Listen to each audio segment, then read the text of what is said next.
Video చూస్తున్న ప్రతి ఒక్కరికి నమస్కారం. మన ఛానల్లో ప్రభుత్వ ఉద్యోగులకి అలాగే ప్రభుత్వ పెన్షన్లకు సంబంధించిన ప్రతి ఒక్క అప్డేట్ క్లియర్గా ఇవ్వడం జరుగుతుంది. మన ఛానల్ని ఇంకా సబ్స్క్రైబ్ చేసుకోవాలి చూస్తుంటే తప్పకుండా సబ్స్క్రైబ్ చేసుకొని ఫాలో అవుతామండి. ఇక ఈరోజు అప్డేట్ ఏంటో చూసేద్దాం. మంత్రివర్గ ఉపసంఘ చర్చలు వెల్లడించాలని చెప్పి బొప్పరాజు వెంకటేశ్వర్లు గారు కీలక ప్రకటన అయితే చేయడం జరిగింది. గత మంత్రివర్గ ఉపసంఘం సమావేశంలో చర్చించిన అంశాలపై ప్రభుత్వ నిర్ణయాన్ని వెంటనే తెలియజేయాలని AP JAC Amaravati chairman Bopparaju Venkateswarlu గారు, సెక్రటరీ జనరల్ పలిశెట్టి దామోదరరావు గారు డిమాండ్ చేశారు. విజయవాడ రెవెన్యూ భవన్లో నిన్న శుక్రవారం అత్యవసర సమావేశం బొప్పరాజు అధ్యక్షం జరిగింది.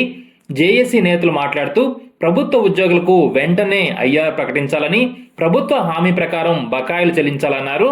అదేవిధంగా పింఛన్దారులకు అదనపు పింఛన్ 7 నుంచి 15% పెంచాలన్నారు.